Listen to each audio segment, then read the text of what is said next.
Serial के आने वाले ट्रैक में एक बेहद दिलचस्प और रहस्यमय मोड़ देखने को मिलने वाला है। कहानी की शुरुआत होती है उस पल से जब भरनी अमृत दूध ग्रहण करने के बाद कुछ अजीब और दिव्य दृश्य देखने लगती है।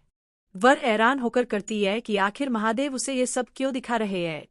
उसे लगता है कि इन झलकियों का सीधा संबंध नागमणि से हो सकता है, क्योंकि नागमणि जल्द ही उसके जीवन में आने वाली है। भरनी के मन में कई सवाल उठते हैं।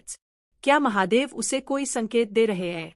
क्या यह दृश्य सिर्फ एक सपना है या फिर कोई दिव्य इशारा?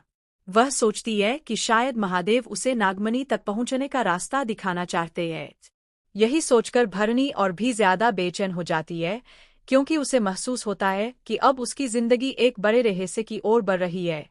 आगे कहानी में दिखाया जाएगा कि भरनी इन दिव्य संकेतों को समझने की कोशिश करती है। उसे बार बार वही झलकियां दिखाई देती है जिनमें कोई रहस्यमय स्थान, तेज रोशनी और एक अद्भुत शक्ति का आभास होता है। वह समझ नहीं पाती कि इन दृश्यों का असली मतलब क्या है, लेकिन उसके दिल को यकीन है कि इसका संबंध नागमणि से ही है।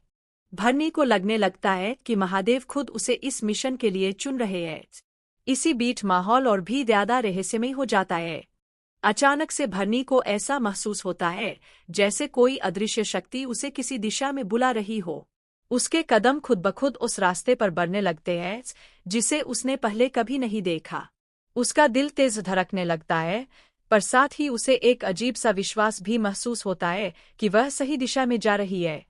कहानी में ट्विस्ट तब आता है जब भरनी को एहसास होता है कि यह रास्ता सीधे नागमणि के रहस्य से जुड़ा हुआ है। हर कदम के साथ उसे और भी गहरी शक्तियों का आभास होने लगता है। ऐसा लगता है जैसे कोई बड़ी ताकत उसे परख रही हो और देखना चाहती हो कि क्या वह इस जिम्मेदारी के काबिल है या नहीं। अब देखने वाली बात यह होगी कि क्या भरनी इन संकेतों को सही तरह से समझ पाएगी। क्या वह सच में नागमणि तक पहुंच पाएगी या फिर उसके रास्ते में कोई बड़ा खतरा आने वाला है। महादेव के दिखाए इन दृश्यों के पीछे का असली रहस्य क्या है, यह आने वाले